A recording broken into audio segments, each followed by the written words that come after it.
Okay, let us class. Paraffin wax बात, basically paraffin wax बात क्या होता है? अगर मैं इसको ये कैसे आपको बात करता हूँ, पैराफिन वैक्स बात एक ऐसा टैंक है जिसमें पैराफिन वैक्स डाली होती है, ठीक है। पैराफिन वैक्स डाली होती है, उसका फंक्शन क्या है, कैसे वो काम करती है, उस सब की चीजें में डिटेल में पढ़ेंगे, ठीक है।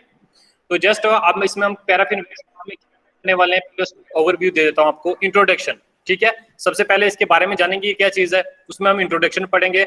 सेकंड जो स्टेप आएगा इसमें, टेक्निक्स ऑफ एप्लीकेशन, मतलब क्या क्या तरीके हैं इसको एप्लीकेशन के, ठीक है। फिर उसके बाद प्रिपरेशन ऑफ द पेशेंट, मतलब आप वैक्स लगाओगे उससे पहले आपको जो पेशेंट है उसको प्रिपेयर करना पड़ेगा, कैसे को उसकी प्रिपरेशन कैसे करनी है, थर्ड वो डिस्कस करेंगे।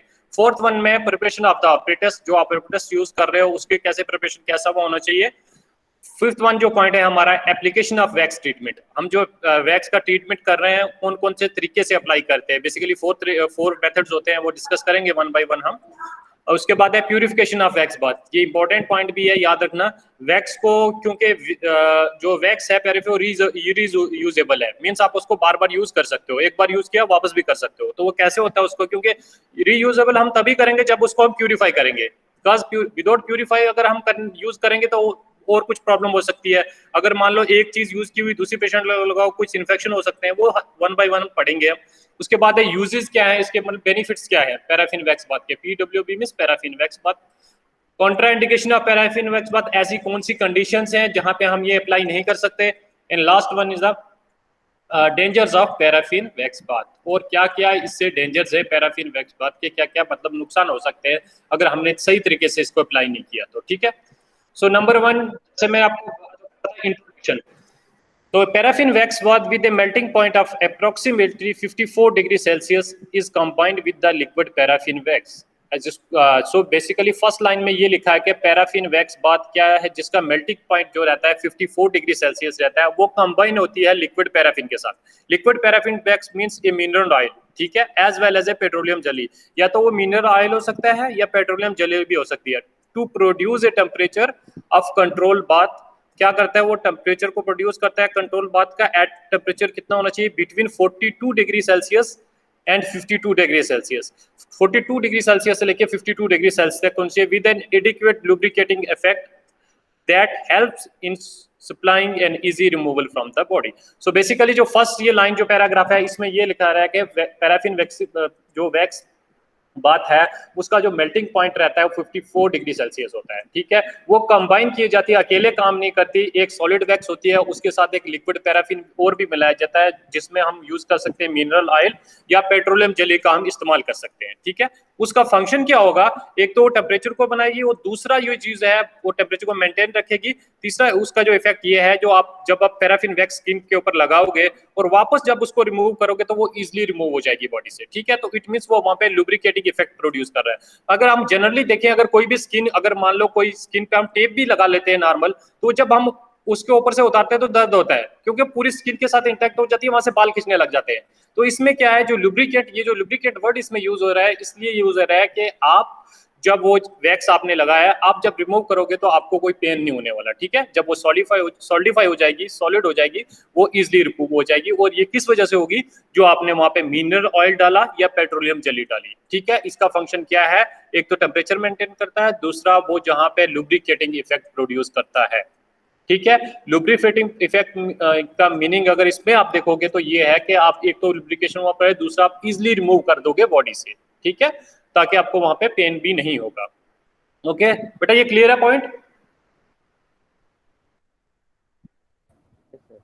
Yes sir. Yes sir.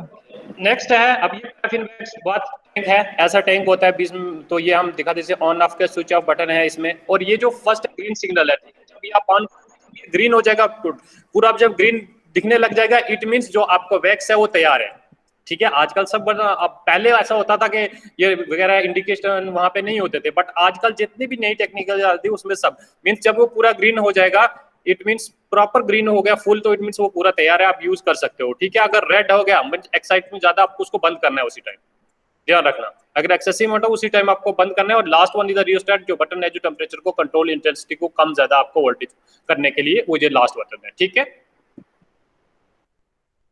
Next अगर हम बात करें पैराफिन वैक्स बात कंटेन पैराफिन वैक्स और कंपोनेंट इन द मिक्सचर, मैंने जैसे आपको पहले बताया था कि ये दो चीजों से, एक तो सॉलिड वैक्स होता है पैराफिन और दूसरा एक मिनरल ऑयल वगैरह या लिक्विड पैराफिन वैक्स जो होते हैं पेट्रोलियम जेलिंग भी हो सकती है। तो वही बता रहे हैं कि पैराफिन वैक्स बात contain a paraffin wax component in the mixture.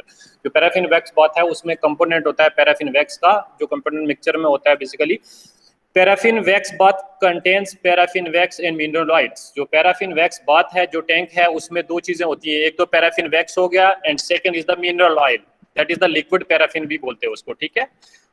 Mixture in the ratio 6.1 और 7.1, ये चीज यहाँ पे ध्यान रखना, 6.1 एंड 7.1। 6.1 क्या रहेगा और 7.1 क्या रहेगा ये भी बता रहा हूँ। 6.1 and और 7.1 ratio with some petroleum jelly for the lubricating purpose. अब अगर यहाँ पे हम बात करें तो 6.1 जो होगा हमारा सॉलिड जेल होगा, ठीक है, जो हम लार्ज क्वांटिटी में यूज करने वाले हैं। मिनरल ऑयल का फंक्शन मैंने आपको बताया कि उसका और कोई फंक्शन नहीं है, बेसिकली वो जस्ट अपने आप जब स्किन से आप रिमूव करोगे वैक्स तो वो इजीली उसको रिमूव करने में हेल्प करेगा, ठीक है। इसलिए उसका कंटेंट जो हमेशा 1% रहेगा। अगर 6 है कंटेंट, जैसे यहाँ पे बात आ रही है 6:1, इट मीन जो 6% जो कंटेंट रहेगा हमारा वो रहेगा सॉलिड पैराफिन वैक्स का और 1% जो रहेगा मिनरल ऑयल या सम पेट्रोलियम जेली का, ठीक है बेटा, क्लियर है ये चीज? Yes sir. Yes, sir. Okay. Some also use the proportion of rate that is 2:1, or that is 2 parts of the solid wax and 1 part of the liquid paraffin. That is one of the petroleum jelly. ठीक है, कुछ लोग ऐसे भी हम use करते हैं, अगर स्मॉल पार्ट के लिए हम यूज कर रहे हैं, मतलब फिंगर्स के लिए, मान लो अगर आपके पास इतना बड़ा कंटेनर नहीं है, ठीक है, अब स्मॉल कंटेनर है तो उसमें भी जो रेशो हमारी रहेगी हमेशा याद रखना, जो सॉलिड वैक्स है उसका रेशो जो है हमेशा ज्यादा रहेगा as compare to the liquid paraffin wax या पेट्रोलियम जेली की। ध्यान रखना, इसमें भी तभी उन्होंने बोला कि 2 पार्ट जो हम ले रहे हैं वो सॉलिड वैक्स के ले रहे हैं और जो 1 पार्ट जो हम ले रहे हैं that is the petroleum jelly. ठीक है, यहां तक सब क्लियर है? नेक्स्ट चलो मैं टेक्निक्स ऑफ एप्लीकेशंस।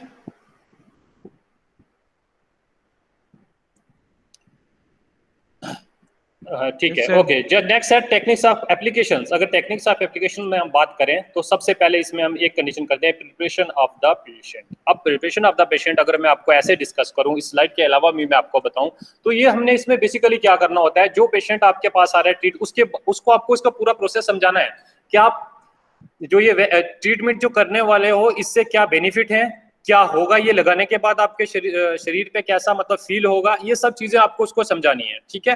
कुछ साइकोलॉजिकल फैक्टर जो उसके माइंड में से हैं वो दूर करने हैं, ठीक है। क्या पता वो ये सोच रहा हो आप ये जब ये लगाने वाले हो तो उसको एकदम से जब कि मैं जैसे बात कर रहा हूँ ये हीट करके आप लगाने वाले हो तो एकदम से जब उसको वो आपकी स्किन पे उस पे लगे तो उसको ऐसा लगे कि यार ये तो मैं तो जल रहा हूँ।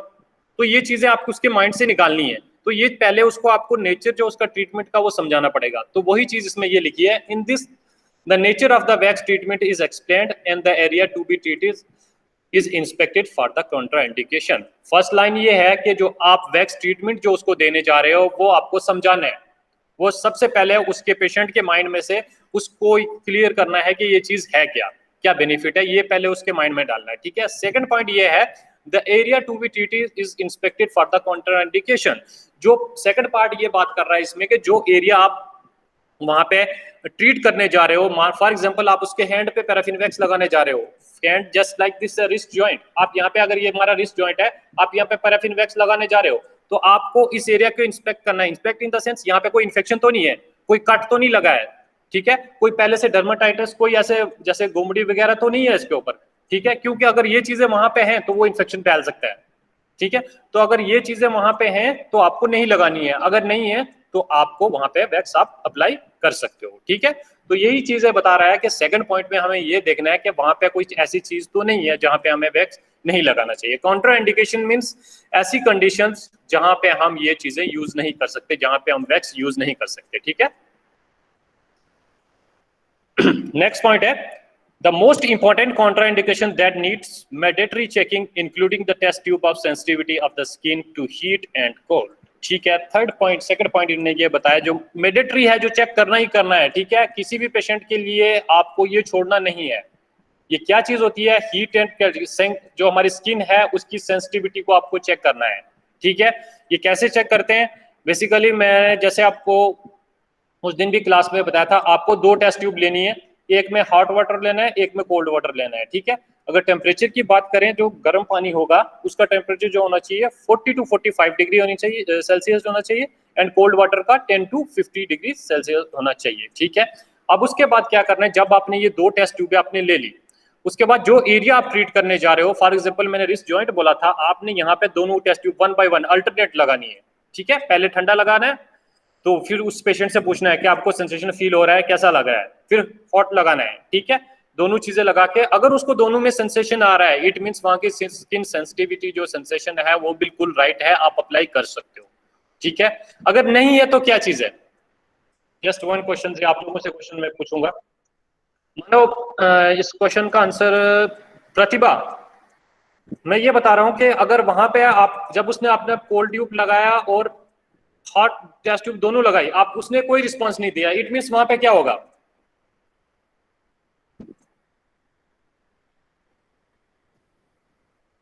रजनीश, ब्लड सप्लाई नहीं हो रही सर। हाँ, ब्लड सप्लाई नहीं हो रही, ओके ग्रेट। तो उससे क्या होगा, जो एक बेसिकली जो है वहां पे वो सेंसेशन का रिस्पांस नहीं दे रहा, इट मींस वहां की स्किन सेंसिटिविटी जो है वो सही नहीं है, वो सेंसेशन वहां Yes. पे वो सेंसेशन नहीं दे पा रहा है। अगर वो सेंसेशन नहीं दे पाएगा तो अगर हमने उसको पैराफिन वैक्स लगाते रहे, अगर हॉट में वो ज्यादा रहा, वो जल जाएगा, वहां पे बर्न हो जाएगा, ठीक है। किसी भी चीज का रिस्पांस लेने के लिए बॉडी के हमें ये जरूरी है वहां पे सेंसेशन होना बहुत इंपॉर्टेंट है, ठीक है। अगर वहां पे सेंसेशन इंपेयर्ड है तो आपको नहीं लगाना है, तो अगर वहां पे सही है तो आप लगा सकते हो, okay okay okay okay, thank you. Next चलते हैं हम, नेक्स्ट देखते हैं इसमें नेक्स्ट क्या था। नेक्स्ट पॉइंट जो है, थर्ड वन जो पॉइंट है हमारा, after testing the skin the next step is to wash the part to make it dry. Sorry, यहाँ से था, most important contraindication that need to mandatory checking including the testing of the sensitivity of the skin to heat and cold। so यही line इसमें ये कहा था कि आपको ये वैक्स लगाने से पहले आपको स्किन की सेंसिटिविटी चेक करना बहुत इंपॉर्टेंट है, ठीक है। वो चेक किया, उसके बाद आपको थर्ड पॉइंट जो है वो कैसे चेक करनी है।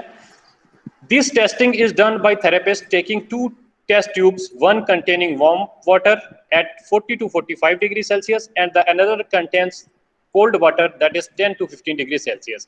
इस लाइन में भी यही कहा गया है कि आपको 2 टेस्ट ट्यूबें जब लोगे, एक में जो गर्म पानी है उसका टेम्परेचर जो रहना चाहिए 40 to 45 डिग्री सेल्सियस होना चाहिए, और ऑन द अदर हैंड अगर हम कोल्ड वाटर की बात करें तो उसका टेम्परेचर जो होना चाहिए 10 to 15 डिग्री सेल्सियस तक होना चाहिए।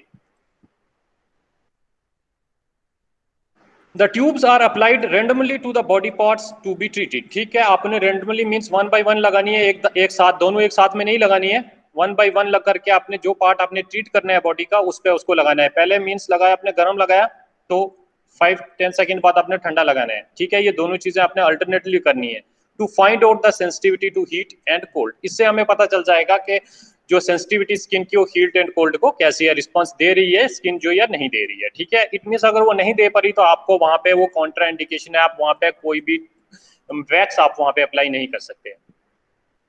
After testing the skin the next step is to wash the part and make it dry thoroughly to prevent water from entry into the wax part. ठीक है, आपने जब ये टेस्ट कर लिया उसके बाद जो पार्ट पे आप वैक्स लगाने जा रहे हो, फॉर एग्जांपल रिस्ट जॉइंट की बात की थी, तो आपको इसको धोना है पहले, ठीक है, क्लीन करना है, वॉश करना है वाटर से, और उसके बाद इसको पूरा ड्राई करना है। ड्राई क्यों करना है, अगर थोड़ा अगर मान लो यहाँ पे थोड़ा सा अगर वाटर बच गया तो वो क्या वैक्स बात के अंदर इंटर हो सकता है, तो इसलिए हमें इसको थॉरली जो है पूरा जो है इसको सुखाना है, ठीक है। नेक्स्ट जो पार्ट है, the jewellery from the part should be remove. Jewellery जो है हमें शरीर से उसके पार्ट से अगर लगानी है, यहाँ पे कुछ लगाया हो तो वो रिमूव करना है। ये नहीं है कि वहाँ पे उसको करंट लगेगा, बेसिकली वहाँ पे रीजन ये रहेगा कि उसको ज्वेलरी जो है वो खराब हो जाएगी, क्योंकि अगर वैक्स उसके ऊपर लग गई तो उसका टेक्सचर चेंज हो सकता है, ठीक है, उसकी क्वालिटी पे इफेक्ट आ सकता है, ठीक है। तो इसीलिए यहाँ पे जो है मेटेलिक का ये रूल नहीं है कि उसमें करंट, क्योंकि करंट इसलिए नहीं लगेगा क्योंकि जो पैराफिन वैक्स आप लगा रहे हो आप उस कंटेनर से निकाल के लगा रहे हो, ठीक है। कंटेनर के बीच आपने जो स्विच है मेन जो है वो आपने ऑफ कर रखा है, तो वहां से कोई कनेक्शन नहीं आ रहा जो उसको हीट कर रहा है, ठीक है। उस टाइम बंद किया आपने तो उसका करंट का डर नहीं रहेगा, बट जो आपकी ज्वेलरी है वो खराब हो सकती है। The patient is position comfortably. अब नेक्स्ट जो पॉइंट है, जो पेशेंट है उसको कंफर्टेबल पोजीशन में रखना है, ठीक है। याद रखना हमेशा comfortability of the patient is most needed, सबसे इंपॉर्टेंट है। अगर पेशेंट कंफर्टेबल होगा तो आपका ट्रीटमेंट सबसे बेस्ट होगा, ठीक है। so that the appropriate method can easily be followed। इससे क्या होगा, आप जो है appropriate method जो उसमें यूज कर सकते हो, ठीक है, जो आपको ट्रीट करना है, जो पार्ट ट्रीट करना है उसके लिए आप appropriate method यूज कर सकते हो। बाकी preparation of the apparatus means जो आप टैंक यूज कर रहे हो, टैंक ले रहे हो या फिर कोई भी ऐसी चीज ले रहे हो जिसमें apparatus, वो कैसा होना चाहिए। The apparatus tank is connected to power plug and the thermostat is fixed, maintain the temperature between 42 to 52 degree Celsius. ठीक है, जो apparatus tank है वो हमने इसके पावर प्लग के साथ लगाना है, ठीक है, और के बाद जो थर्मोस्टेट है वो फिक्स कर देना है टेम्परेचर जो उसका उसके ऊपर जो है 42 टू 52 डिग्री सेल्सियस के बीच में आपने वो जो टेम्परेचर वहां पे रख देना है। इससे क्या होगा, हमारा वैक्स जो है हीट हो जाएगा। ठीक है, तो थर्मोस्टेट का फंक्शन यहाँ ये हो गया कि वो मेंटेन करता है, फिक्स मेंटेन करता है टेम्परेचर को, किससे, जो टेम्परेचर में हमें चाहिए, that is 42 to 52 degree Celsius. ठीक है, जस्ट 1 मिनट, हम नेक्स्ट अब चलते हैं। नेक्स्ट अगर देखें अब एप्लीकेशन ऑफ ट्रीटमेंट्स, अब कौन कौन से मेथड्स हैं जिसमें वैक्स अप्लाई किया जाता है। ठीक है, बेसिकली अगर हम देखें तो there are 4 methods. Number 1 is, अगर बात करें डिपिंग, उसको ग्लोव मेथड भी बोलते हैं, रैपिंग अनदर मेथड। ठीक है, सेकंड मेथड है, थर्ड वन जो है पेंटिंग है एंड डिपिंग है, and last one is the brushing method. ठीक है, ये सब 1 बाय 1 हम डिस्कस करेंगे। इससे पहले मैं कुछ और क्वेश्चन तुमसे पूछ लेता हूँ। जब से फर्स्ट से पहले Akash Yadav, yes sir, what is the full form of PWB? Paraffin bath, paraffin wax bath. Okay great. Aryan Yadav, बेटा एक जो वहाँ पे रेशो कितना रहना चाहिए सॉलिड पैराफिन वैक्स का और लिक्विड पैराफिन का, क्या रहना चाहिए? 6 रहना चाहिए और लिक्विड का 1। ठीक है, 6:1 जरूर याद रखना। अगर मान लो बेसिकली ये मैंने जो चीज बताई है ना 6:1 या 7:1, अगर इससे अगर कोई बड़ा कंटेनर है, अगर बड़े में ले रहे हो तो बेसिकली हमेशा वहां पे एक ही चीज याद रखनी है, हमें जब भी लो सॉलिड पार्ट जो है वो ज्यादा होना चाहिए। ठीक है, तो जो लिक्विड पार्ट है वो कम होना चाहिए, ये रेशो हमेशा याद रखना, ये चीज कंसेप्ट है याद रखना। Okay, Alok. Yes sir. Cold, अगर हम सेंसेशन चेक करने हैं तो कोल्ड वाटर का टेम्परेचर कितना रहना चाहिए? 1 to 15 degree. 1 to 15, great. Next Jitin. Yes sir. कितना होना चाहिए बेटा? Skin sensitivity check, hot water का टेम्परेचर कितना रहना चाहिए स्किन सेंसिटिविटी चेक करने के लिए? 40 to 45। 40 to 45। ठीक है, नेक्स्ट अरुण। Yes sir. वो अगर काउंटर इंडिकेशन क्या रहेगा वैक्स जहाँ पे हम अप्लाई नहीं कर सकते? अगर मतलब वो हॉट और कोल्ड दोनों से रिएक्ट नहीं करेगा तो वहाँ पे हम अप्लाई नहीं कर सकते। ठीक है, जिसमें अगर स्किन सेंसिटिविटी हमारा लास्ट है वहाँ पे हम अप्लाई नहीं कर सकते। Okay great. Next Pooja. Yes sir. Mineral oil का फंक्शन क्या है? What is the function of mineral oil या पेट्रोलियम जेली का? जो हमने बात की ना, जैसे सॉलिड पैराफिन वैक्स जो है वो हमने ये बात करी कि इसमें ये टेम्परेचर जस्ट को रहना चाहिए, सॉरी, जो मिनरल ऑयल और पैराफिन एक सॉलिड वैक्स है, पेट्रोलियम जेली, इसका फंक्शन क्या? वो टेम्परेचर को मेंटेन करने के लिए रखते हैं जी, ये टेम्परेचर को मेंटेन। ठीक है, और इसके अलावा कुछ नेक्स्ट है, उसके अलावा है वो लुब्रिकेटिंग इफेक्ट भी प्रोड्यूस करता है। लुब्रिकेटिंग इफेक्ट मींस आप जब वापस आपको रिमूव करना होगा वो उसमें हेल्प करेगी, आपको साथ में चिपकेगी नहीं। ठीक है, तो इजिली लुब्रिकेटिंग इफेक्ट भी करता है। Okay, thank you. ठीक है, नेक्स्ट से मैं क्वेश्चन पूछता हूँ आगे थोड़ी नेक्स्ट क्लास। ओके,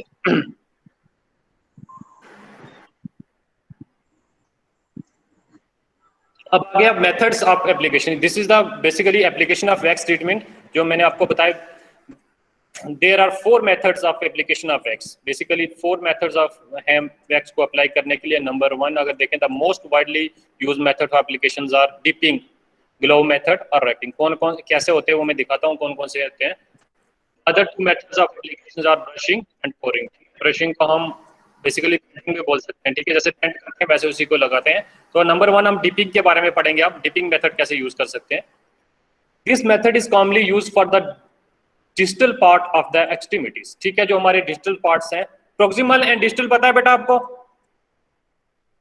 जी सर। हाँ, क्या होता है बेटा प्रोक्सिमल एंड डिजिटल? अगर ये मेरा हैंड है, इसमें डिजिटल पार्ट कौन सा है और प्रोक्सिमल कौन सा है? Sir palm Finger. कैसे सर डिजिटल फिंगर्स तो आपकी डिजिटल होगी, एंड प्रोक्सिमल Wrist. प्रोक्सिमल आपका Wrist हो आर्म हो गई. जाएगा, आर्म की। ठीक है, ठीक है, ठीक है। तो डिजिटल, ठीक है, ग्रेट, ठीक है। और किसी को बेटा, किसी और कोई बच्चा जिसको ये पता ना हो?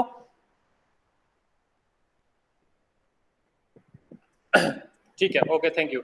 सो this method is commonly used for the distal part of the extremities such as hand and the feet। जो हमारी distal extremities हो गए, जैसे हमारे hand हो गए या feet हो गए, इनके लिए हम इनको यूज करते हैं, इस मेथड को यूज किया जाता है।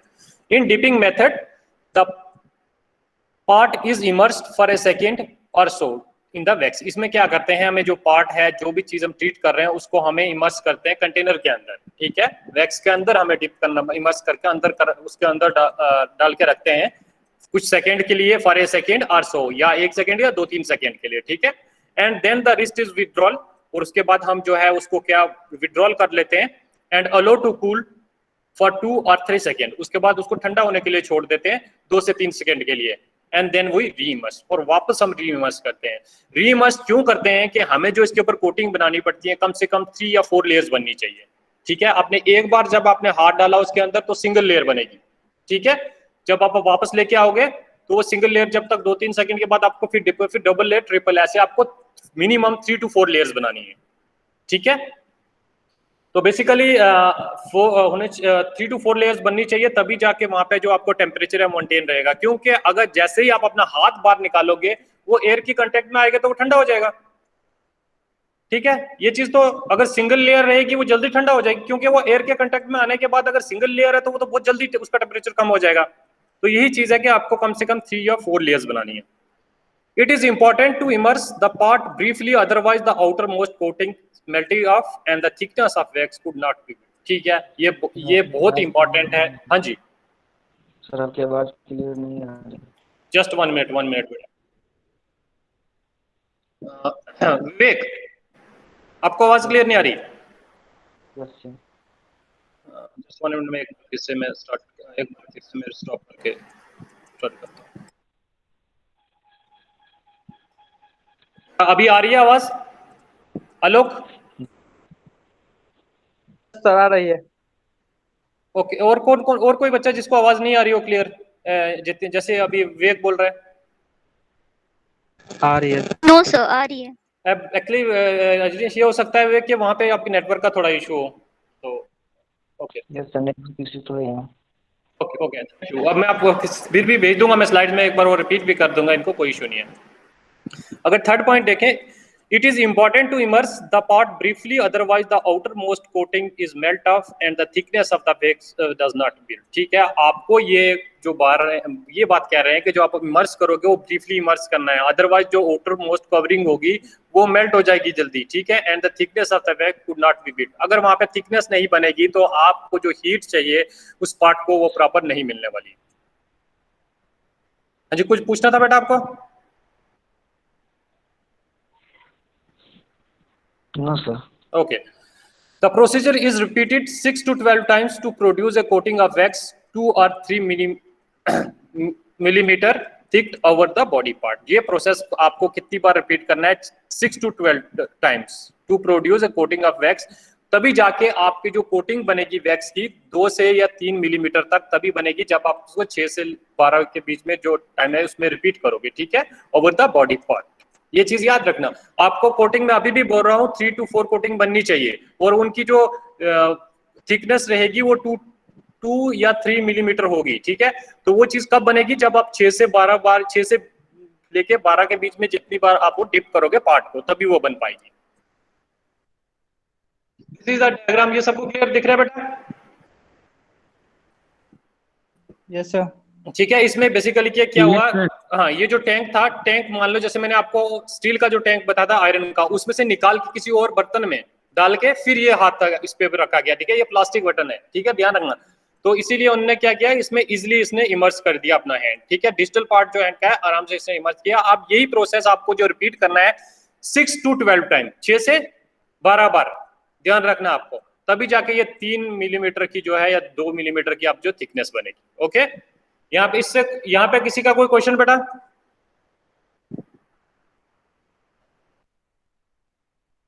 नेक्स्ट है what is then put into the plastic bag or a paper cover and wrapped in a blanket or towel to limit the rate of heat loss to the air। ठीक है, उसके बाद क्या करना है, जो पार्ट है उसको हमने प्लास्टिक बैग के साथ कवर करना है, यार एक ब्लैंकेट में रवल उसको कवर करना है, रैप करना है, या फिर टॉवल के अंदर। इससे क्या होगा, to limit the rate of heat loss to the air. इससे क्या होगा, जो हमारी हीट जो है वहां से वो कम लॉस होगा एयर में। ठीक है, अगर आप सिंपली हाथ को बाहर निकाल के रख दोगे तो वो जल्दी ठंडा हो जाता है। ठीक है, होता है ना ऐसा? यस।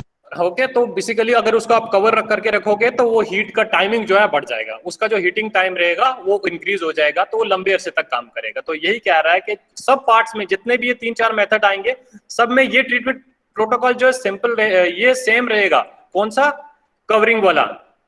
कवर जरूर करना है हर एक पार्ट में। ठीक है, जितने भी 4 मेथड्स मैं जो बताऊंगा अभी। The part is then put into the plastic bag और a paper cover wrapped in a blanket और towel to limit the rate of heat loss to the air. इससे क्या होगा, जब आप ये कवर कर लोगे तो वहां जो रेट ऑफ हीट लॉस है वो कम होगा। ठीक है, if there is an provocation of idea the part should be kept elevated. अगर आपको ऐसे लगे कि वहां पे ये जो वैक्स गिर रहा है या कुछ ऐसे, तो आप आपको हैंड को एलिवेट करके रख सकते हो। ठीक है, बचा सकते हो ताकि वो नीचे ना रहे। After 20 to 15 minutes of solidification of the wax, by which time it has turn into the glow और वैक्स। ठीक है, आपको ये कितने मिनट तक छोड़ना है वैक्स लगाने के बाद? 15 से 20 मिनट तक आपको ये लगाना है। ठीक है, उसके बाद जब 15 से 20 मिनट हो जाएंगे तो आपका जो वैक्स जो है वो सॉलिड फॉर्म में बन जाएगी, ग्लो शेप में बन जाएगी। ठीक है, then the wax is moved and put inside the tanker for the reuse. जो मैंने आपको बात कही थी कि ये रीयूजेबल है, हम वापस यूज करते हैं। 15 से 20 मिनट तक आपने इसको लगा के रखना है। ठीक है, और उसके बाद जब ये 15 से 20 मिनट बाद ये अपने आप सेट हो जाती है। ठीक है, जो रिस्ट जॉइंट है उस पर भी एकदम सेट हो जाएगी लेयर, तो आपको इसको इजीली आप रिमूव कर सकते हो उसके बाद। और जब आप इसको रिमूव करोगे तो आपको उसके वापस इसको टैंक में डालना है रीयूज के लिए। ठीक है, सेकंड जो मेथड है ब्रशिंग या पेंटिंग मेथड भी हम इसको बोलते हैं। तो इसमें देखते हैं, इन this method the part can not be dipped into the part. ठीक है, ये ऐसे पार्ट्स होते हैं जो हम टैंक के अंदर डिप नहीं कर सकते, उस पार्ट्स के लिए यूज। कैसे, कौन सा पार्ट है? आप भी बेटा बताए, कोई भी वन स्टूडेंट्स हमारे शीट में ऐसे कौन से पार्ट्स हैं? कोई भी सिंगल एक नाम बताओ बच्चा, जो हम टैंक के नीचे, जैसे ये जो मैं ब्रशिंग वाला मेथड अभी फिर से आलोक आपने लास्ट जो आपने क्लास अटेंड की थी, इसलिए आप अभी मत बोलना, जस्ट किसी और को ट्राई करने दो। Sir leg. ठीक है, और कोई भी बच्चा, मतलब ऐसा कौन कौन सा पार्ट? देखो, हैंड और फीट जो है हम इजीली उसमें डाल सकते हैं, और हमारे शीट में कितने पार्ट्स हैं हम नहीं डाल सकते? क्या क्या है वो? गर्ल्स में कोई भी एक आंसर देगा। हैंड। सर एल्बो को फ्लेक्शन करके भी तो डाल सकते हैं। नहीं डाल सकते बेटा, एल्बो का फ्लेक्शन करके आप कंटेनर के अंदर लंबे अरसे तक नहीं रख सकते उसको। जस्ट ये बेटा तक आपने क्या बोला बेटा? हैंड बेटा हैंड तो अभी जस्ट मैंने आपको बताया कि डिपिंग मेथड में हम हैंड पूरा ऐसे रख के हम रख रहे हैं। ठीक है, हैंड से अगर आप पीछे चले जाएं, एल्बो, ये जैसे एल्बो जॉइंट हो गया, तो एल्बो जॉइंट को हम ऐसे अंदर नहीं रख सकते। ठीक है, वैसे ही बेसिकली अदर बॉडी जॉइंट्स को देखा जाए, शोल्डर जॉइंट हो गया, हिप जॉइंट हो गया, बैक हो गए, जो लार्ज एरिया है, नी जॉइंट हो गया, तो हम इनको क्या कर सकते हैं, इसके लिए हम जो है डिपिंग मेथड यूज नहीं कर सकते। तो इसलिए इनका जो सेकंड अल्टरनेटिव जो इन्होंने ढूंढा है, that is the brushing method. Okay, ठीक है, चलो नेक्स्ट चलते हैं। नेक्स्ट मैं बताता हूँ आपको। In this method the part can not be dipped to the bath. ऐसे मतलब हिस्से बॉडी के जो हम बात में नहीं डाल सकते। It is possible to coat the surface by painting. तो सर स्लाइड्स प्रेजेंट नहीं हो रही है। Okay just minute.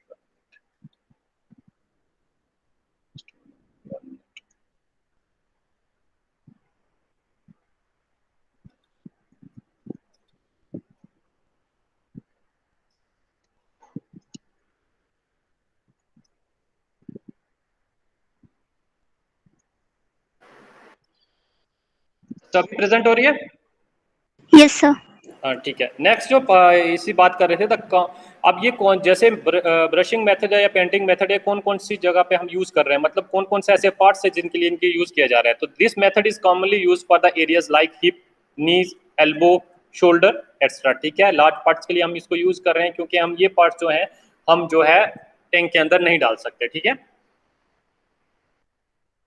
The thickness of the wax coating should be 2 to 3 millimetre, ठीक है। हर जगह जहां पे भी आपने वैक्स अप्लाई की है उसकी थिकनेस हमेशा होनी चाहिए 2 to 3 मिलीमीटर तक होनी चाहिए थिकनेस, ठीक है। ये कैसे बनेगी? जब आप आपके 3 या 4 लेयर्स बनाओगे, ठीक है। एक लेयर लगाई, जस्ट लाइक अगर मैं एग्जांपल बताऊं, जस्ट मैंने अगर ये हैंड के सरफेस के ऊपर लगा रहा हूं, जस्ट आपने जब एक बार इसको पेंट किया तो आपने 2-3 सेकंड के लिए रुकना है, ठीक है, 4 सेकंड के लिए रुकना है एक लेयर बनाने के बाद। फिर उसके बाद सेकंड लेयर बनानी है, फिर third and fourth.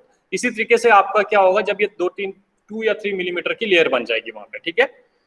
The part should be covered with the plastic sheet to prevent the heat loss. जैसे आपने ये कोटिंग बना ली आपने ऊपर 2 से 3 मिलीमीटर की, तो उसके बाद उसको फिर से वही बात है कि आपको उसको प्रिवेंट करना ताकि हीट लॉस ना हो, इसके लिए आपको कवर करना है, ठीक है। ब्लैंकेट शीट यूज कर सकते हो, टॉवल यूज कर सकते हो, ठीक है, या फिर कवरिंग प्लास्टिक शीट भी यूज कर सकते हो। बेसिकली हमारा जो मेन एम वहां पे ये रहना चाहिए, आपने ऐसी चीज यूज करनी है जिससे हीट लॉस ना हो। अगर हीट लॉस हो जाएगी तो वो जल्दी ठंडा हो जाएगा। After solidification, the wax glove is removed into the tank for the use. Approximate, ठीक है, जब आपने ये 15 से 20 मिनट में आपने रखा, वहां पे फिर से वैक्स सॉलिड हो गई और आप उसके बाद आप उसको रिमूव करके वापस आपको टैंक में डालोगे ताकि आपको रीयूज कर सको। अप्रॉक्स आप जो ये टाइम लेगा सॉलिडिफिकेशन के, अप्रॉक्स 50 मिनट्स लेगा। इसमें डायग्राम्स की बात करें, जैसे देखो ये ब्रशिंग मेथड ऐसे यूज किया जा सकता है, ठीक है। अब जैसे ये टेक्निक्स बता रहे हैं कि ब्रशिंग मेथड को हम ऐसे यूज कर सकते हैं, जस्ट लाइक पेंटिंग, बहुत इजी है, पेंटिंग की तरह जैसे यूज करते हैं बस।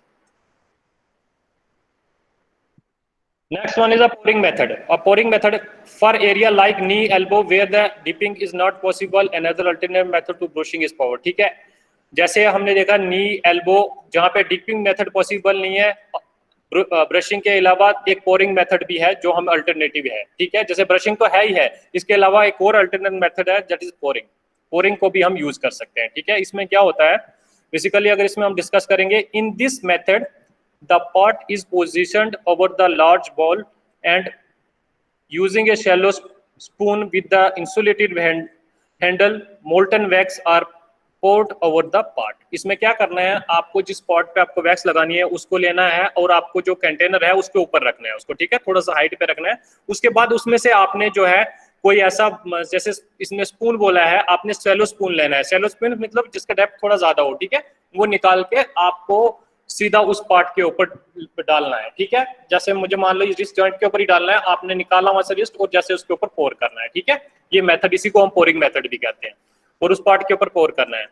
After 2 to 3 millimetre of wax, जब 2 से 3 मिलीमीटर के वैक्स की लेयर बन जाएगी, is built over the part, it is covered with the plastic sheet to prevent the heat loss. और उसके बाद हमने वापस से उसको प्लास्टिक शीट से कवर कर लेना है ताकि वहां से जो हीट है वो लॉस ना हो, ठीक है, वो हीट जो है प्रॉपर बनी रहे। The treatment is terminated after 50 minutes. आप इस ट्रीटमेंट को खत्म करोगे 15 मिनट बाद by removing the wax layer from the body into the tank. आप उसके बाद आपने क्या करना है, रिमूव कर देनी है वैक्स और उसको बॉडी से रिमूव करके टैंक में डाल देना है, ठीक है। That is the method 3, that is the pouring method.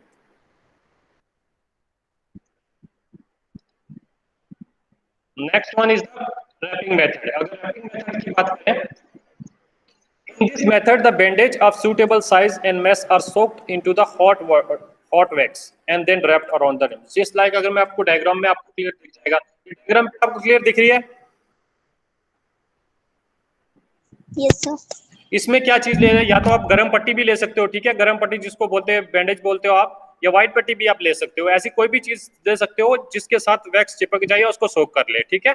आपको इसके अंदर डिप करना है और निकालना है वापस, और जो एरिया आपको ट्रीट करना है, कोई भी एरिया, उसके अराउंड इसको ऐसे पूरा इसके अराउंड उसके ऊपर जगड़ दें, ठीक है, पूरा उसके अंदर रैप कर लेना है उस एरिया को, ठीक है। और अगर आप इस मेथड में सबसे बड़ा एडवांटेजेस ये है कि आप जब आप एक बार कवर कर लोगे, इसके ऊपर आप और वैक्स भी डाल सकते हो पोरिंग मेथड से, ठीक है। ये मेथड क्लियर है बेटा? Yes sir. मैं इसको लिखा देता हूं, क्या लिखा हुआ है। In this method, bandages of suitable size and mesh are soaked into the hot water and then wrapped around the limb.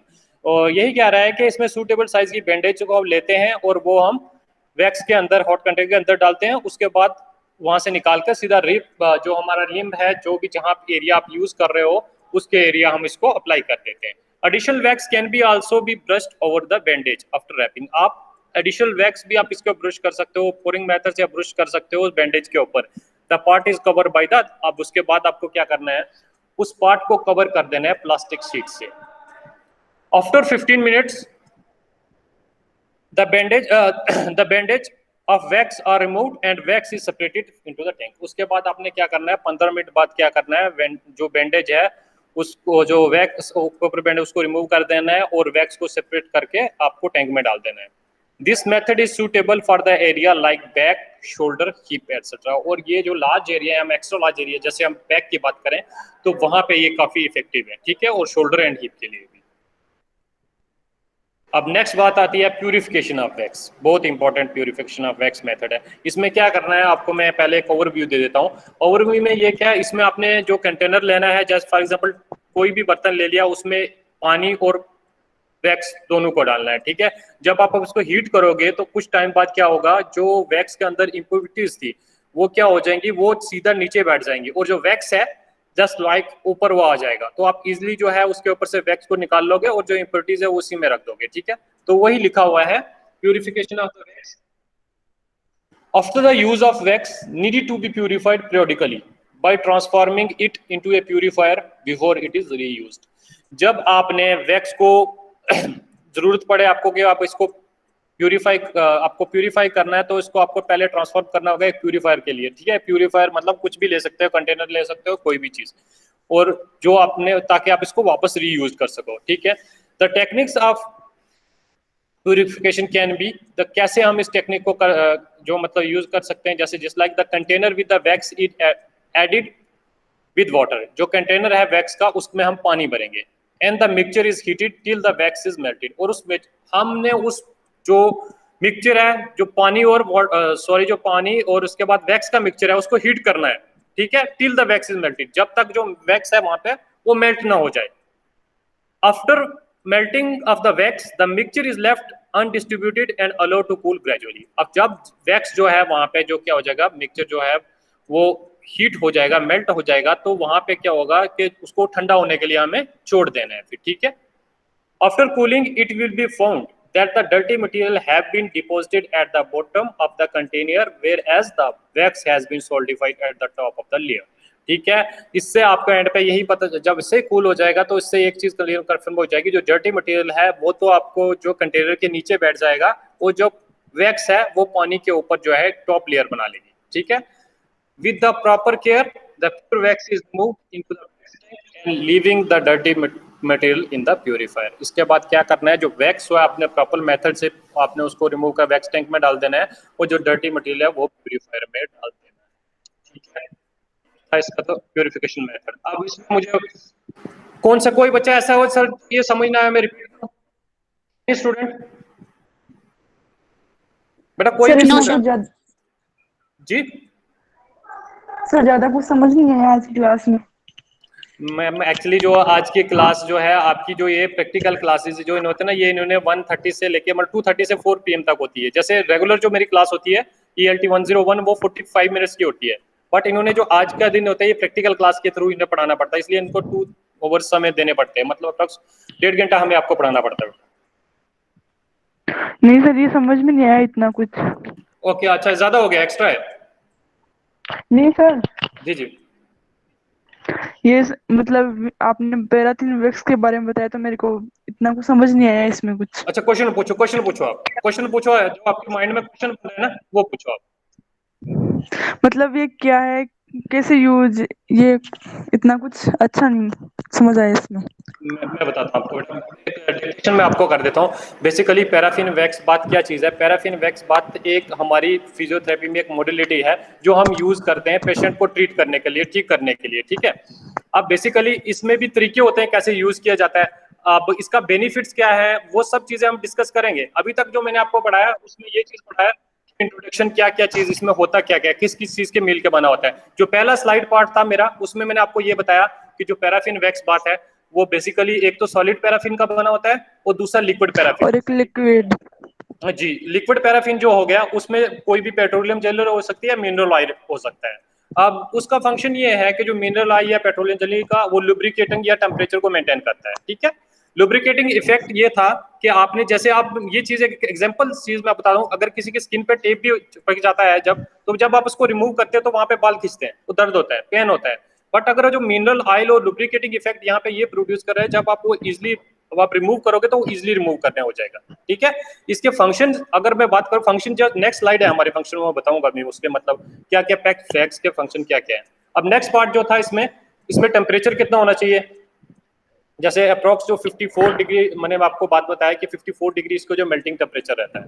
ठीक है, उसके हाँ बाद सर। सेकंड पार्ट मेरा ये डिस्कस था कि आपने पेशेंट को कैसे तैयार करना है। ठीक है, पेशेंट के लिए आपको जब तैयार करना है तो उसको आपको इसका ट्रीटमेंट पूरा समझाना पड़ेगा। ट्रीटमेंट इन द सेंस, आप जैसे कोई नया पेशेंट आपके पास आ गया, आपने उसको इसके बारे में बताया नहीं, क्योंकि इससे हीट प्रोड्यूस हो रही है। मैंने आपको बोला कि आप किसी के हाथ पे लगाओगे, कहीं भी लगाओगे तो वहां पे उसको गर्म लगेगा। इस चीज के बारे में पहले उसको आपको कंसीडर कराना है कि सर आपको ये मैं वैक्स लगा रहा हूँ, जो ये चीज लगा रहा हूँ इससे आपको थोड़ा सा गर्म लगेगा, ये चीज उसके माइंड में डालनी है। ठीक है, दूसरा पार्ट ये था, अगर उस जो स्किन है उसकी, अगर जिस एरिया पे आप अप्लाई करने वाले हो वहां पे वो कटा तो नहीं है, आपने चेक करना है, तो देखना है, उस इंस्पेक्ट करना है, इंस्पेक्शन बोलते हैं उस पार्ट को, कि वहां पे कुछ कटा छिला तो नहीं है, मीन्स वहां पे कोई कट तो नहीं लगा है, या फिर कोई ऐसे स्किन पे कोई इन्फेक्शन तो नहीं है। ठीक है, अगर वहां पे कुछ इन्फेक्शन या कुछ ऐसी चीज है तो हो सकता है कि वहां पे आप जब लगाओ तो उससे वो बढ़ जाए, क्योंकि हीट का प्रॉपर्टी ये है कि वेजोडाइलेशन मीन्स ये सर्कुलेशन को वहां बढ़ा देती है। ठीक है, जहां पे भी होगा तो हीट अगर टेम्परेचर प्रोड्यूस होता है तो वहां पे जो ब्लड सर्कुलेशन है वो बढ़ जाता है, तो हो सकता है उस वजह से वो प्रॉब्लम बढ़ जाए। ठीक है, सेकंड पॉइंट हमारा ये था। थर्ड पॉइंट उसमें जो मैंने डिस्कस किया कि जो अगर वहां पे कोई ज्वेलरी लगी हो या कोई भी पेशेंट का ऐसा पार्ट हो तो obvious सी बात है वो हमें रिमूव करना है। ठीक है, हो सकता है वो उसकी वो ज्वेलरी खराब हो सकती है, ये थर्ड पॉइंट था। अब उसके बाद जो नेक्स्ट था, स्किन की सेंसिटिविटी कैसे चेक करनी है हमें। तो स्किन की सेंसिटिविटी अगर आपको चेक करनी है तो आपको 2 टेस्ट ट्यूबें लेनी पड़ेगी, एक में हॉट वाटर जिसका टेम्परेचर होना चाहिए 42 टू 45 डिग्री सेल्सियस, 45। 45, और second cold water. Cold water का अगर टेम्परेचर की बात करें हम 10 टू 15 डिग्री सेल्सियस। ठीक है, तो इन Yes. दोनों को क्या करना है, अगर आपका मैंने हैंड की एग्जांपल दी थी, अगर आपने यहाँ पे वैक्स अप्लाई करना है तो आपको दोनों को अल्टरनेटली लगाना पड़ेगा। पहले आपने अगर वार्म वाटर लगाया तो उसको 12 मिनट यहाँ पे मतलब 2-3 सेकंड या 4 सेकंड आपने लगा के रखना है, और पेशेंट से पूछना है कि सर आपको कैसा फील हो रहा है। ठीक है, ऐसे ही 2 सेकंड 3 सेकंड बाद आपने कोल्ड लगाना है, कोल्ड लगा के अल्टरनेटली आपको ये चीज उसको पूछनी है। अगर वो दोनों चीजों में रिस्पांस दे रहा है कि उसको ठंडा गर्म फील हो रहा है, इट मींस आपका जो पेशेंट है उसकी सेंसेशन सही है, आप वहां पे ये ट्रीटमेंट अप्लाई कर सकते हो। कर सकते। ठीक है, नेक्स्ट जो पॉइंट मैंने बताया था कि जो एपरेटस है हमारा उसको चेक करना है। ठीक है, ऑपरेटर्स चेक करना मतलब उसमें ये चीजें हमें सकने मेक श्योर कि जो आपने प्लग लगाया है उसका कनेक्शन सही लगा है। ठीक है, और थर्मोस्टेट जो है वहां पे, थर्मोस्टेट का फंक्शन ये है कि उसका टेम्परेचर जो 42 टू 45 या डिग्री से जो है वो दोनों के बीच में मेंटेन रखता है।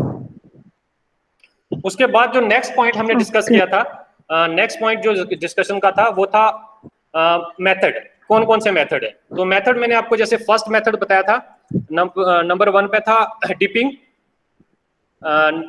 ब्रशिंग, एंड लास्ट वन था जस्ट 1 मिनट में वापस लिख लेता हूँ, Coding. रैपिंग। ठीक है, ये 4 मेथड्स मैंने बताए थे। अब 4 मेथड्स में जैसे मैंने आपको बताया तो बेसिकली इसमें क्या चीजें डिस्कस की थी, रैपिंग, Purification. सोलिडिफिकेशन, ये चीजें इसमें जो आपको मेथड में चीज आपके माइंड में रखना चाहता हूँ, सबके सब मेथड्स में सिर्फ आपका अप्लाइंग करने का टेक्निक अलग होगी। टेक्निक इन द सेंस जो वे होगा अलग होगा। जस्ट लाइक जैसे ब्रशिंग है तो ब्रशिंग जैसे हम पेंट करते हैं वैसे ही होगा। ठीक है, टेम्परेचर तो सब में सेम रहने वाला है, एक चीज याद रखना, टेम्परेचर सब में सेम रहेगा, मेथड अलग अलग है। ठीक है, जो एरिया ट्रीटेड करने जा रहे हो उसके अकॉर्डिंग। जैसे नंबर 1 था डिपिंग। डिपिंग मैंने बताया आपको जो डिजिटल पार्ट्स होते हैं हमारी बॉडी के उनके लिए यूज किया जाता है, लाइक हैंड हो गया, फीट हो गया। इसमें क्या करना है, आपको पूरा हाथ जो है आप कंटेनर या जो चीज यूज कर रहे हो उसके अंदर डाल सकते हो। ठीक है, जस्ट 1 मिनट,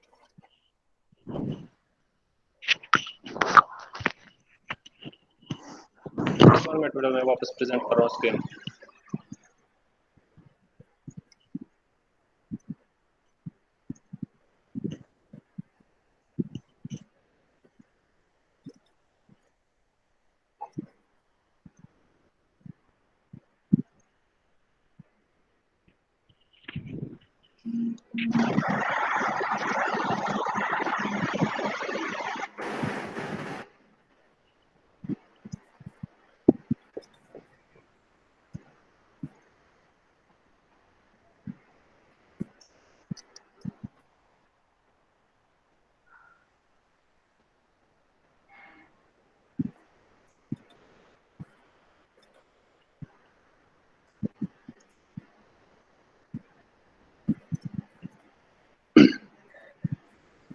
ये बताओ आपको ये मेथड समझ आए कि नहीं? ये मेथड्स नहीं समझ आए आपको?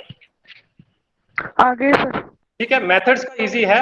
अब मेथड्स के बाद एक चीज जो इसमें कॉमन है, जो हमें याद रखने वाली चीज है कि हमें रैपिंग जब आपने ये ट्रीटमेंट कर लिया उसके दिखने उसके ऊपर कवर करना जरूरी है। ठीक है, हर एक मेथड में एक चीज कॉमन है, दैट्स द कवरिंग, ताकि हीट लॉस ना हो एयर को।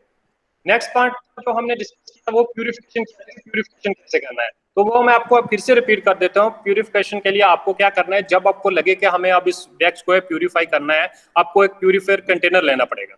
ठीक है, उसके अंदर आपको क्या करना है, उसके अंदर आपको एक में पानी और वैक्स जो है दोनों डालने पड़ेंगे। ठीक है, उसके बाद उसको हीट करना है जब तक पूरा वैक्स जो है मेल्ट ना हो जाए। जब वो जो वैक्स है वो मेल्ट हो गया तो उसके बाद आप उसको ठंडा करने के लिए छोड़ दो। जब वो ठंडा हो जाएगा, जो इम्प्योरिटीज है वो कंटेनर के नीचे जाके बैठ जाएंगी। ठीक है, आपको कुछ नहीं करना है, वो जो इम्प्योरिटीज है नीचे बैठ जाएंगी और जो वैक्स जो है वो ऊपर आ जाएगा।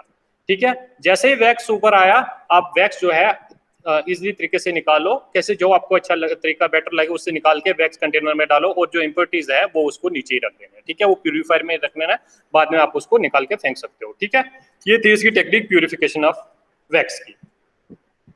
बेटा और किसी का कोई क्वेश्चन? No sir.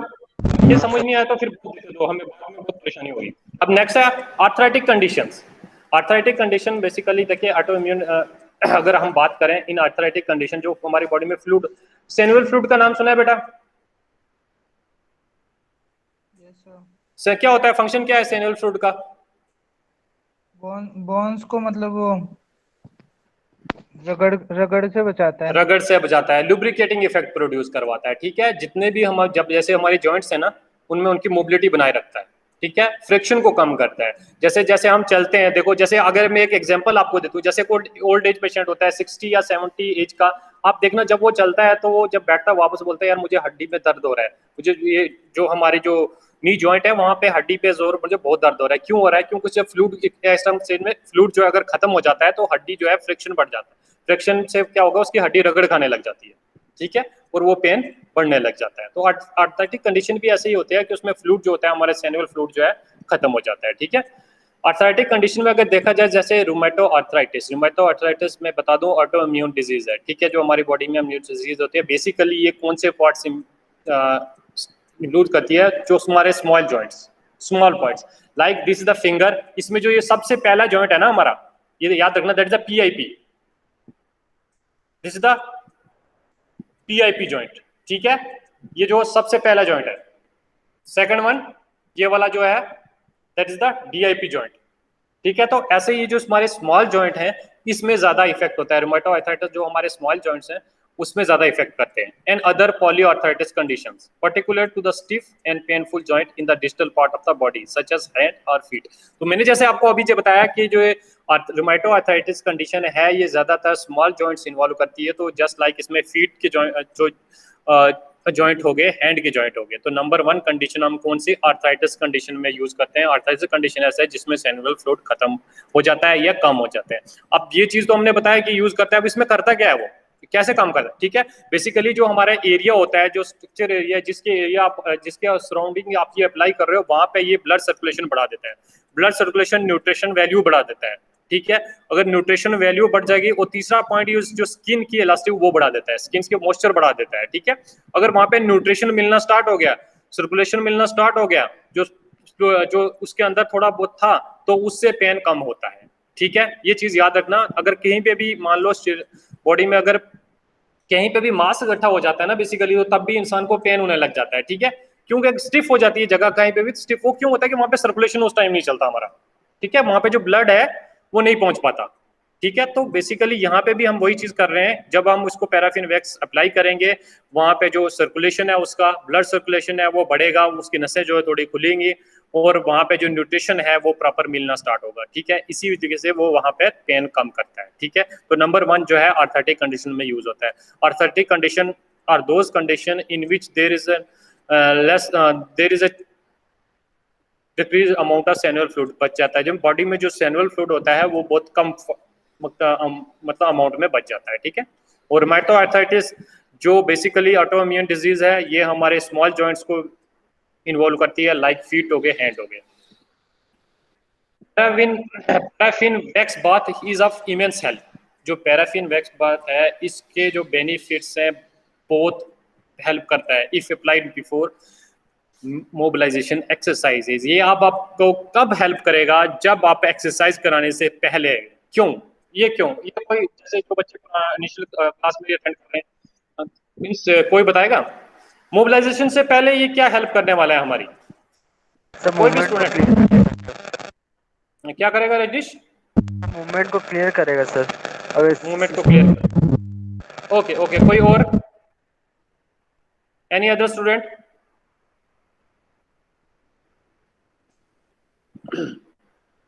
पेन को भी रिड्यूस कर देगा सर ये। पेन को रिड्यूस करेगा, ठीक है। और कोई स्टूडेंट कोई थोड़ा सा अपना आइडिया लगाओ, थोड़ा सा आइडिया बताओ मुझे जो आप सोच रहे होंगे कि ये चीज कर सकता है। जैसे मैंने आपको एक पॉइंट अभी क्लियर किया कि ये वहां पे सर्कुलेशन इंक्रीज करवाता है, न्यूट्रिशन प्रोवाइड करता है। अगर ब्लड वहां पहुंचेगा तो न्यूट्रिशन भी मिलेगा उस जॉइंट को। तो अब आप बताओ क्या क्या पॉइंट हो सकता है वो?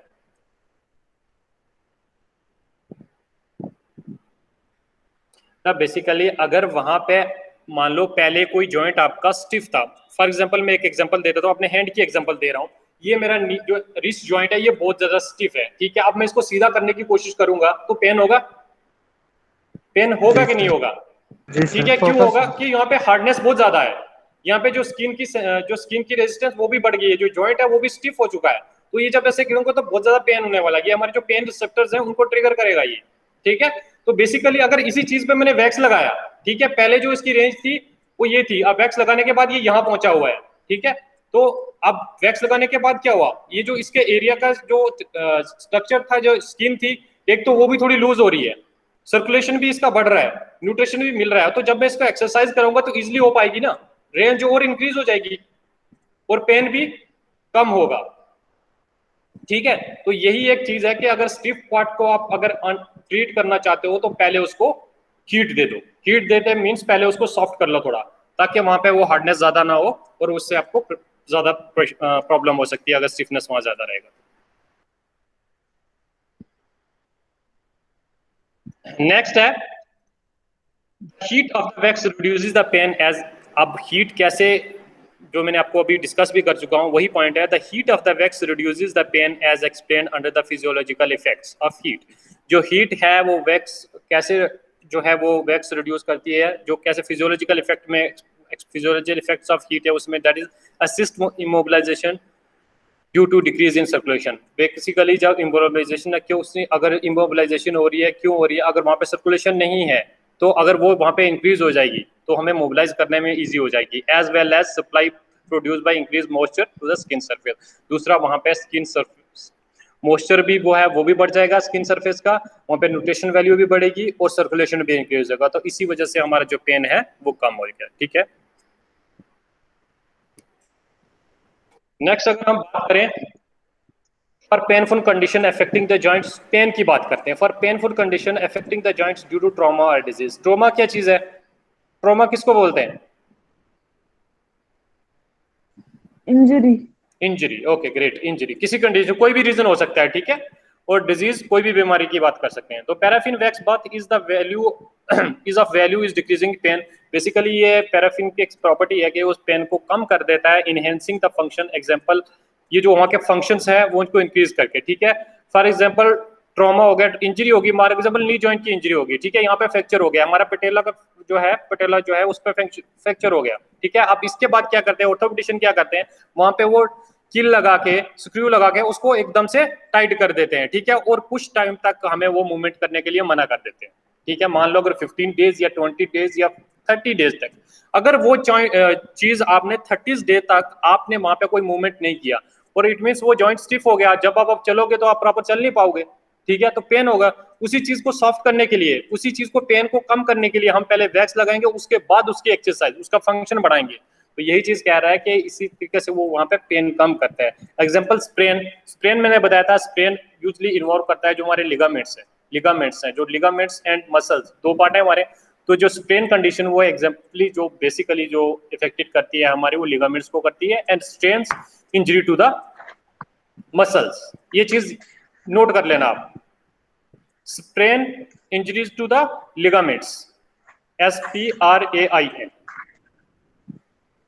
Strain means injury to the muscles, affecting the small digital joints, जो हमारे स्मॉल डिजिटल जॉइंट को इफेक्ट करते हैं उन्हीं की इस तरीके से ये पेन वहां पे कम करती है। ठीक है, आज इतना ही पढ़ेंगे, चलो ठीक है, ज्यादा नहीं पढ़ेंगे। आप क्वेश्चंस ओपन करो।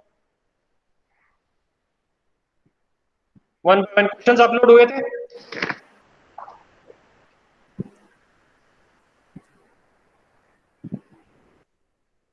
आलोक,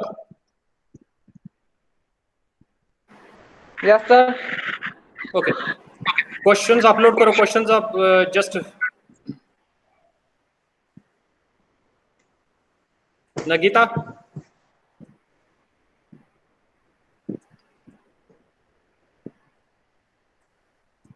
बेटा IMCRP आप सबको चलानी आ गई? कोई ऐसा बच्चा जिसको IMCRP ना चलानी आ रही हो, अभी तक यूज ना करना आ रहा हो उसका?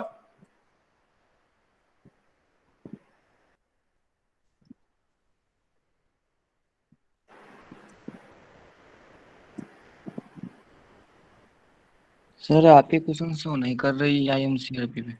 नहीं क्वेश्चंस अपलोड नहीं है। Okay okay, just 1 minute 1 minute 1 minute 1 minute. आप तब तक कोई क्वेश्चन हो इस स्लाइड में, आप तब तक यहाँ से कोई हो, कोई पूछो मेरे से, प्रेजेंट में, तब तक क्वेश्चन अपलोड कर लेता हूँ। क्वेश्चन अपलोड होंगे लेकिन ELT 101 में होंगे वो, तो I191 है। Okay, just 1 minute. बेटा इसमें अभी तक जिसको कोई भी प्रॉब्लम हो, जैसे कार्तिक ने पूछा है, आप भी पूछ सकते हो, किसी को कोई मना नहीं है।